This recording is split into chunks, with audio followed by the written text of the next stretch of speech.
All right, what's up, Cowboy Nation, Cowboy Headquarters, and Americans team? And here we are, sat and sit down with your guy G, the number one Cowboy fan, and our guy, Football Junkie. Give it up. See, all right, here we are, Saturday morning, man. We got a lot going on today, bro. So there's a lot of high school football going on. Who you looking forward to watching today? Yeah, I'm gonna check out the DeSoto Eagles and Longview Lobos high school football game on YouTube. You know, I got to represent them Longview Lobos, Wolfpack Nation, all the way live East Texas. We roughing it up, coming in tough. What's up? Give it up, give it up. Hey, straight out of Texas. We got some Texas football going on. And as That's far as it, you man. know, I'm a Crowley resident. So your boy is representing the North Crowley Panthers as they take on those Allen boys over from Allen, Texas. So let's give it up for the North Crowley Panthers. Give it up.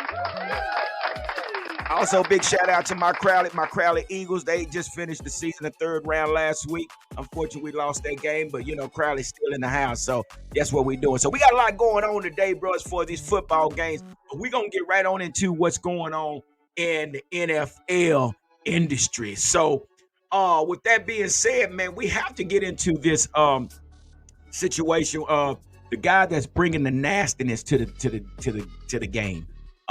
Today we're going to talk about Brock Hoffman. We're going to talk about Cooper Rush, and we're also going to talk about Ben Johnson. Yeah, the offensive coordinator from the Detroit Lions. So he does set the record straight. So we're gonna get into that too. But before we start, we got to get into this Brock Hoffman, man. And Brock Hoffman, man, is one that basically has really brought a lot of nastiness to this offensive line. So Brock Hoffman is a 2-year player from Virginia Tech. He's 25 years old. He's 6'4" and 302 pounds. Now, what I say that to say this kid has stepped in for our guy Zach Martin, Yeah, and we have been seeing some bright spots from Brock Hoffman. I mean, they've been showing video of this guy being nasty on the line and just bringing the attitude and the swag. So, with that being said, what have you seen in Brock Hoffman, and what does he mean to this Cowboy offensive line? man. What I've seen out of Brad Hoffman for the last few weeks or whatnot, uh, he like you said, and like it's been put out there, he has a really mean streak. He's a dog of all dogs. He's gonna be another one of those Cowboys greats from the looks of it. He got a lot of ceiling for him and whatnot. Uh, what they need and what we need to do is just bookend him with a strong tackle. We need to book in a tackle with him so that we'll be able to be more effective uh, and have that anchor side to him to make it more effective on that side with him and stuff like that. So you can better be able to see the schematic scheme for him and Yeah, the tackle to go with him. yeah, Heck yeah. for sure, man. And I think and I watched the video not long ago, and he was doing on the Dallas Cowboy podcast or something. He was talking about how some of the guys, I think it was Mike McCarthy, always tell him, "Hey, set the tone." And Yeah. Brock always said, "Well, hey, okay, I'll set the tone." But the thing about that, and that's cool and everything, but I need everybody on their front line to set the tone. I need Oh yeah. everybody on their front line to be nasty. It's okay to Yeah. it's okay to punch somebody every time, but you got to put fear in the heart of your opponent. And if you don't, again, this shows your soft side as a offensive lineman. So I don't think we should have to just depend on Brock Hoffman. I want to see it with Cooper Beebe. I want to see it with Yeah. Tyler Smith. I want to see Right. it with Tyler Gayton. I want to see it with Terrence Steele. Now, Terrence Steele is one. He would get up in your face, but he been playing subpar here lately that we hadn't heard anything from Terrence Steele. But Brock Hoffman is one of those guys, man. It's like when he interviewed, he said, his dad was a coach. Right. So he played for his dad. So, I'm sure the toughness and the swag was instilled in him through his dad. So, again, man, I give a big shout out to Brock Hoffman, man, for what he brings to the table. But football junkie, I want to see this from all the linemen, not just one lineman, but all the linemen. You think? Hmm. Yeah, I agree with you. You got to have those individuals up front that's gonna be able to move those big uglies around, man. Because them big uglies get to come to man. You got to be big nasty with the big uglies, and in order for everything to go in the running game, you got to have the table balanced. You know what I'm saying? Yeah. If you got a balanced table where your offensive line is able to run block, that really does Mm. set the tone for them to get that daggum vigor going in the game and have that momentum. But they get the understanding that, well, okay, I can push these guys around. If I can push these guys around, we got no problem with them in passing. That's so true, man. And I think that that run game definitely complements the passing game, man. And again, when you have that type of attitude and you can push your opponent around, man. And I understand it's not going to be easy, but at the same time, we can't be passive on this front line, man. But here lately, these last two games, we have seen that we've been kind of successful in the run game with our guy Rico Dowdle, man. And I did a quick research on Cooper Rush. And again, we talk about the run game being balanced in order to open up the passing game. So we have seen this in the last two games. So there's a comparison right here, Football Junkie, talking about Cooper Rush and his progress over the last four games. So uh, starting with week 10 and week 11, which when we played Mhm. Philadelphia and Houston, which versus the week 12 and week 13, which was Washington and New York. So in week 10 and week 11, we were 0 and 2, and we both know that. Versus week 12 and week 13 was 2 and 0. Team points per game, we average in week 10 and week 11 8 points.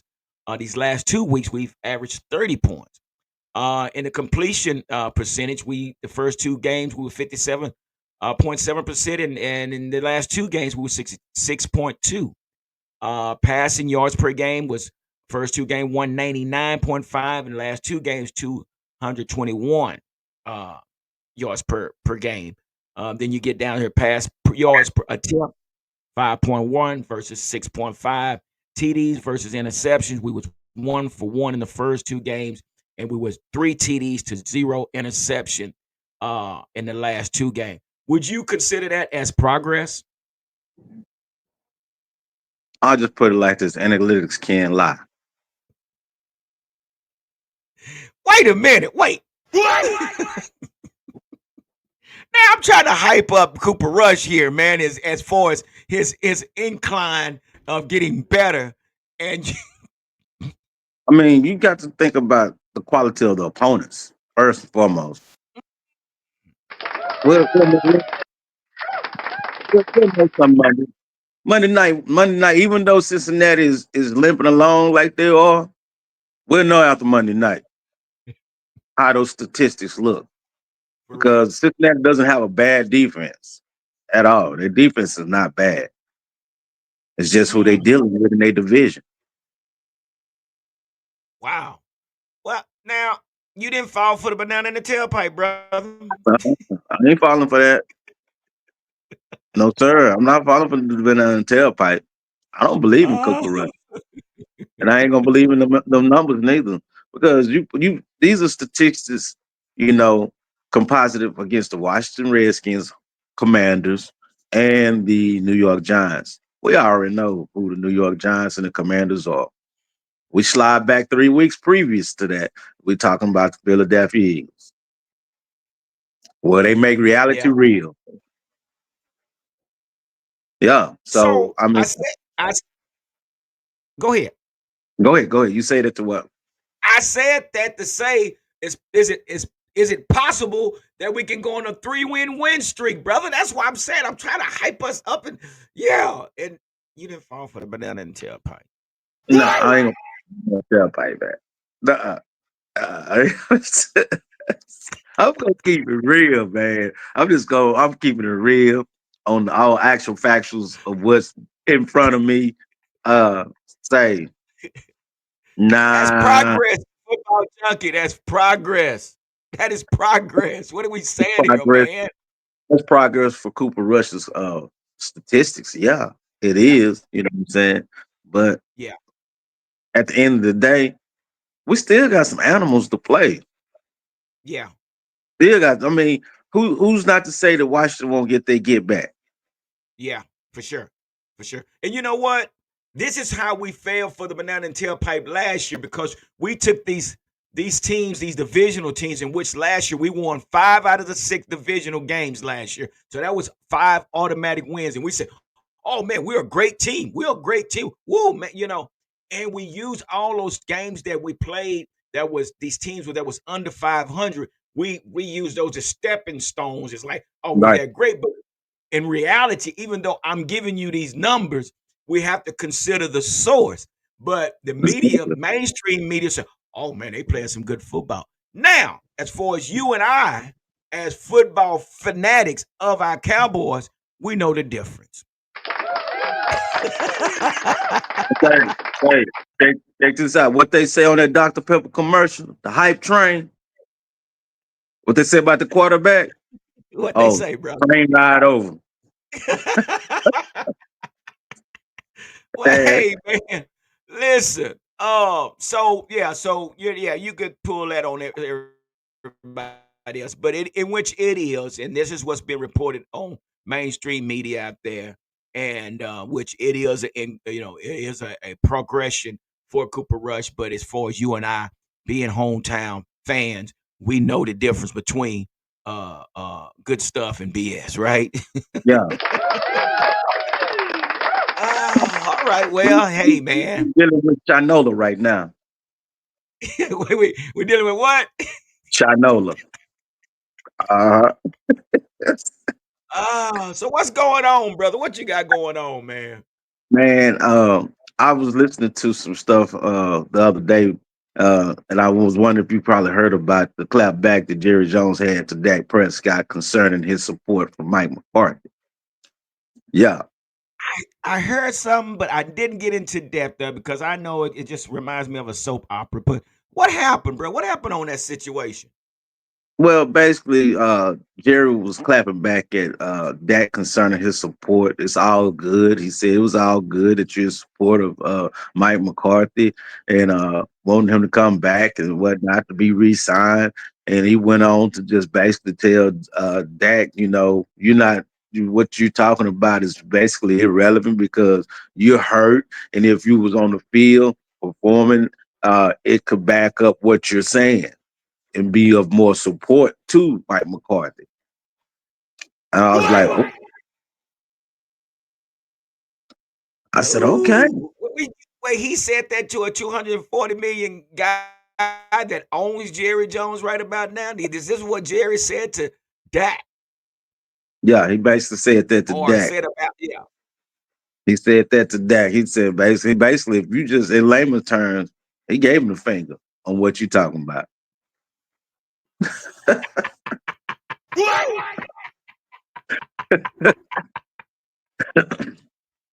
Yeah. So basically, Snap. So still Jerry. Jerry's still Jerry. wow. Okay.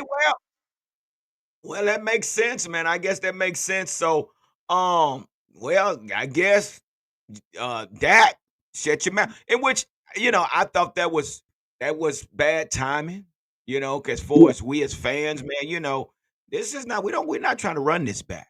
We're not trying to run No. this back because if we run it back, we're gonna find ourselves just like Tony Romo and Jason Garrett. You know what I'm saying? So I think the fans are looking for something different. So with that being said, man, we have to get into the hottest commodity that's out there. That name is just circulating through the NFL itself and circulating through the internet. And that's the guy Ben Johnson. And we know there's two great Ben Johnsons out there. We know the Ben Johnson that was the Olympic Yeah. champion that ran the 100 meters and just killed everybody. And Carl Lewis had to look over and was like, "What the hell?" Yeah, we know that being Johnson, but this being Johnson is the offensive coordinator from um Detroit. So Right. so this guy name is circulating big time football junkie, and I'm sure Jerry is basically looking at this individual as a candidate. But I say Detroit better win now because hey man, the pick is going to be slim out there if they pull these coaches from Detroit, because there's several players that could probably be head coaches after this season. But I want to get into this real quick, football junk, and a little bit of history about Ben Johnson and what he has done so far. So I'm gonna read a little bit of this off, and then we're gonna get into what was reported of what he said, what he said about when it comes to him taking a head coaching job, and then I'm gonna let you elaborate on that. So, Ben Johnson's coaching history: he was an offensive coordinator for present for Detroit Lions from 2022 to present. He's a passing game coordinator with Detroit Lions in 2021, tight end coach Detroit Lions 2020-21, offensive quarterback coach. I'm sorry, was it offensive quarterback coach for the Lions in 2019, wide receiver coach for Miami Dolphins in 2018, assistant wide receiver coach in Miami from 2016 to 17, tight end coach in Miami 2015, assistant quarterback coach Miami Dolphins 13 through 15, offensive assistant Miami 2012, tight end coach Boston College 2011, graduate assistant Boston College 2000 and 2010. So let's give it up for Ben Johnson. That's a lengthy resume, brother. Nice, So nice resume. yeah, nice resume. So now, when you go into the coaching origins and influence of Ben Johnson, it's been reported here, and I got to give a shout out to who reported this before we get into it. This who is this? BN, whoever BN is, but it's a good report because one of the candidates out there is I guess the Bears News, and that's who it is that's reporting this. But they are one of the candidates out there that's definitely going to be throwing their name in the hat for Ben Johnson. But so it talks about Ben Johnson coaching origin. So one key point that I saw here, Football Junkie said, for Ben Johnson, the answer is much more complicated than the Shanahan tree or something similar. Johnson has crossed paths with many since becoming a graduate assistant at Boston College in 2009. His experience with the NFL line began while riding the pine as a walk-on quarterback at North Carolina, where his offensive coordinator included his eventual boss at Boston College and one-time Bear offensive coordinator John Shoup. So again, give it up for Ben Johnson. This guy has a lengthy uh, resume. Now, with that being said, brother, we got to get into what he said when it comes to uh, taking a coaching position. So let's get in this here, Football Junkie. I'm gonna let you, elaborate on what was being said and what he could mean for the Cowboys. So let's get into this real quick, brother. Let me see if I can pull this up. Hold on one second. Let's get into this. So, Albert, when you have the success that Detroit's had, your coaching staff, what are you hearing on all that? Well, Ben Johnson's certainly going to be at the top of a lot of lists, but the Lions' offensive coordinator, very different approach to this cycle, actually pursuing the job, and to that end, Did it cut off, brother? It's kind of breaking up. Did it cut off? the intention of actually pursuing the job, and to that end, he has a couple of criteria. Number one, he'll be looking for organizational alignment, in particular between the GM and the head coach. And then he'll be looking for a recognition from the organization of things that have gone wrong and a willingness to fix them. And of course, Ben Johnson's not the only name on the Lions coaching staff garner interest. Defense coordinator Aaron Glenn's done a great job as well. He's got connections to both the Jets and the Saints. He played for the Jets. He coached for the Saints. I'd expect both those teams to have interest in him. All right, Albert, thank you. We appreciate more from you later. So, Pam, were you able to get that? I know that kind of broke up on us. Did you get it much of that I just played? Yes, I did. The main part was towards the end what the guy was saying, having organizational alignment, and that's a key component right there for any type of head coach. Be able to set structure in for what he's trying to implement schematically for the scheme wise flow of the offense, or his ideal of what he would like to have as a defensive coordinator. Not only that, his coaching tree for his staff wise. Yeah, I mean, that right there would debunk anything that Jerry Jones will have in mind for keeping around for mainstays or whatever. Uh, Ideal he would have, like the buddy system. Ben Johnson is not with the buddy system. Ben Johnson is about running programs, from what I'm seeing. Um, from his resume, Boston College to Miami, from Miami to the Detroit Lions. And if the timing, I'm assuming, is right, he probably was a coach for Dan Quinn at one time. So there's probability why Dan Quinn kept him up over there, right there at Detroit, because being a wide receiver coach, tight end coach, then you go to offensive coordinator. That's unlike the Jason Garrett route. Uh, Yeah. this man has a lengthy resume, and he's showing that he's got quality knowledge, and he's able to let his knowledge be performed on the football field, and that's what you want. I mean, this is something similar to Jimmy Johnson's resume. If you look at it, Oklahoma State, Miami, on to the Cowboys. I mean, it's kind of looked like Nick Saban's resume too. Only the Nick Saban just said, "I ain't supposed to pull my hair out for these NFL clowns." Uh, but at the end of the day, when you see something like that, he wants to win. He's coaching like a Yeah. win. If you look at how Detroit is performing offensive wisely, he runs the score up on your ass. She. Give it up. Yeah, that's so true, man. I apologize for that video. I don't know. It just I'm having a bad connection. I'm about ready to punch this provider in the face because I have reported this several times, but they're gonna fix this crap. But anyway, so basically what he was saying is that he's not chasing interviews. I'm not chasing interviews. If I'm going to look for an interview, it's about this is what I need to happen. I need for these type of things to happen, and he needs to have some collaborations with the general manager to recognize of the things that they didn't do in the past. It sounded like he was talking directly to Jerry, bro. It Yeah. sounded like Jerry, if you gonna come interview me, I'm throwing this out here right now. I'm not here to listen to what everybody else is saying. These are things I want to do, and I need to be able to collaborate with my general manager in order to get what I need in order to be successful overall in a nutshell. That's what he was saying, basically, right? hmm And don't waste my time. Don't waste my time, and I can appreciate that. And Yeah. again, this guy Ben Johnson has set the record straight. He is letting everybody know, I'm not chasing. I'm not chasing interviews. And if you want to interview me, that's fine. You come to me. I'm not going to look for you. You come to me.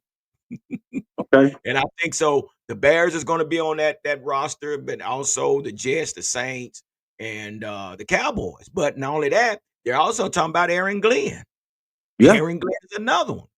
But hmm so yeah, Detroit better win this year because again, man, this might be the last season that they get this far if these coaches are picked from the coaching staff. But let me say this here hmm too, football jug. I was watching the Green Bay game and versus the Detroit Lions, man, and I was looking from the Prime Video set up from the overhead view, and I'm watching the Detroit Lions formations and how they move. Do they have so many different formation and how they shift to where the defense is not able to set up or or not able to recognize what they're doing. And I'm like, I know I'm not at that level, but coaching defense for Pee Wee and high school, things like that. Just trying to figure out what they're doing, bro. It's this his offense is more difficult than the motion offense. I don't even know if you would call it hmm the Shanahan tree, but it's difficult to defend. I don't know Say, if you man. huh? Say, man. Hey, he throws a lot of smoke at you. He God. throws a lot of smoke at you so he can get to the fight. Not for him to get to the fight, so he can give you the fight. Yeah. That's what he's doing. He throws a lot of smoke at you, and if you look at it, a lot of those motions. and stuff like that. And shifts has a lot to do with opening up the inside running game, screen game, or across the middle passing game. And if once he starts softening you up and getting you start to move up closer and stuff like Yeah. that, guess what he do? He come over the top with And that's funny because Jerry Goff comes from the Rams, and they did the big trade with Matthew Stafford, and this goes back to every quarterback has to fit a system, you. Right. and whoever your offensive coordinator is, whoever your quarterback coach is, they have to play to your strength. And here we see Jerry Goff probably playing his best football. And we look at Hmm. our quarterback, and it's as if before he went out this season, it was just like a uphill climb to where they wasn't on the same page. And this is what it's going to take if we're going to have Dak back for these next few years. We got to get somebody in here that can coach Dak and be able to call plays off of Dak's strengths. Because right now it just seems like we're playing scary ball, and we're scared to go downfield. We're scared to do this. We're scared to do that. So I think this going to be a big difference for Dak on next year. What do you think? I'm looking at Dak like this. When Jerry initially got Dak, he harped on the fact of Dak didn't have a solidified offensive coordinator while he was in college. It was a changeover every year he was in college. So he said he felt like Dak had the high IQ and was able to make the changes and adjustments, what I'm saying, on a moment's notice. Okay, it's all fine and dandy. Yeah, that's college. We in the pros now where the ramification of you supposed to set in and make things possible for your quarterback and maintain a constant flow and one set offensive coordinator. But since Dak's been with the Cowboys, he's had what, one, two, maybe three off OCs since he's been with the Cowboys. Okay, fine.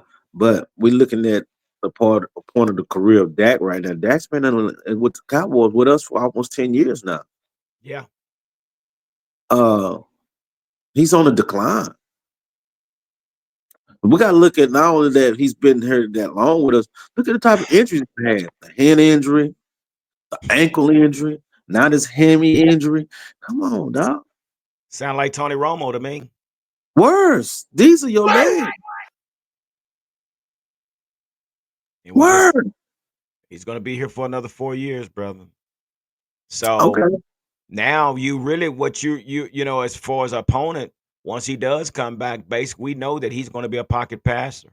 No, you don't have to worry about any type of roll out the pocket, getting up the field because he's not going to do that. And that's okay because we've seen Tom Brady do it. But his IQ has to be raised that much higher in order to be able to sit in that pocket without having to run so much. That's just it. His IQ is going to have to raise in order for him to just be a predominantly pocket passer. Because again, he's not going to run because he's going to be afraid. Number one, his ankle. Now he's afraid of his hamstring. So no, you will not be running. And I think the whole reason he was running this year because people was asking him, why aren't you using your legs? And sure enough, we saw in that one game, he tried to get out there and run for darn near about 40 yards, and then he came back, and sure enough, the thing tore from his bones. So the running days are probably over for that. So Yeah. now we need an individual that's going to come in here and that's going to come in here and work to his strength. And base is going to be one of those where he's going to have to sit in the pocket. But I'll put it to you like this, man. You spoke in terms of Tom Brady and stuff like that. Uh Tom Brady, he stepped into a ready set go situation. Because that offense was built specifically for the guy that was in front of. Tom Brady had took place and due to the injury and of the previous quarterback. But with Dak Prescott, looking at that situation, and then not only that situation, looking in terms of today's formality of football, and when you look at the defensive paralysis of the players that's coming into the league nowadays, these Yeah, dudes ain't shit crazy fast. yeah, I'm talking yeah. about I feel you. you you you look at all the landscape of college football now.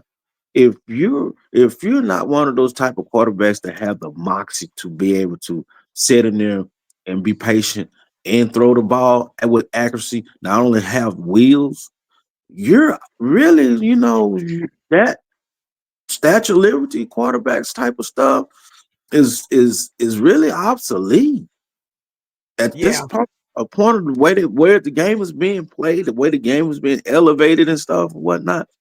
If you look at every team that's in the NFL, I say roughly 85 to 90% of those quarterbacks can run. yeah. Yeah. Well, and I think the only way you're going to defend that if you're going to be a pocket passer, and it's just something that Mike McCarthy does not do a lot of is screen pass, especially when you bring in pressure.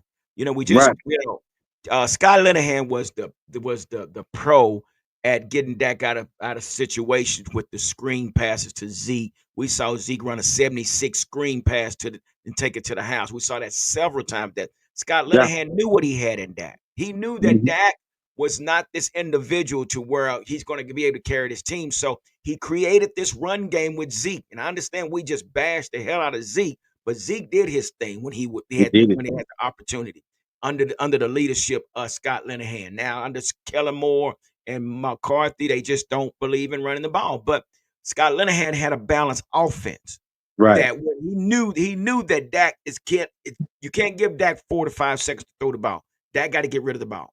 Got So if rid of it's the ball. not, you got to give him either these little swing passes or the screen passes. But this is something that Mike McCarthy does not do. So the next coach that comes in, they're going to have to consider that. In order for me to keep Dak out of harm's way, we got to implement these screen passes, these swing passes, things like that. Because um, again, I think that IQ level it's just not as um Hmm. high as a lot of coaches. I mean, a lot of quarterbacks out there. But No, just one. He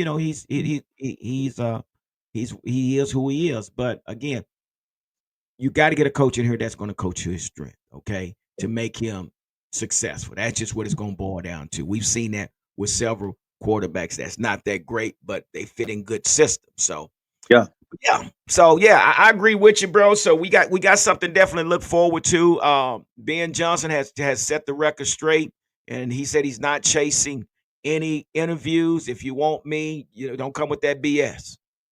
that's for real. Don't come with the BS.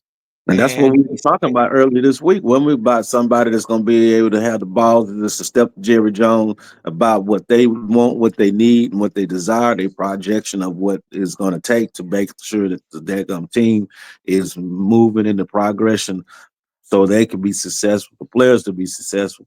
yeah, Jerry's got to just do what he needs to do, and that's back up and get a general manager yeah. for real. What else? And that's what Ben Johnson said. I'm coming in for organizational purpose. I want to bring my organization together. Let me bring my staff in. Let me bring the Mhm. individual I need. That might include Aaron Glenn. He might bring Aaron Glenn with. But again, let's ask this question, and then we're going to end in this so we can get to these football games. But the thing about it, we know that he's a great offensive coordinator. But the question still remains: can he be an offensive coordinator and a head coach? Some people does good Okay. at offensive coordinators and some are better at head coaching. But will he be able to balance the two? You being a head coach and office coordinator.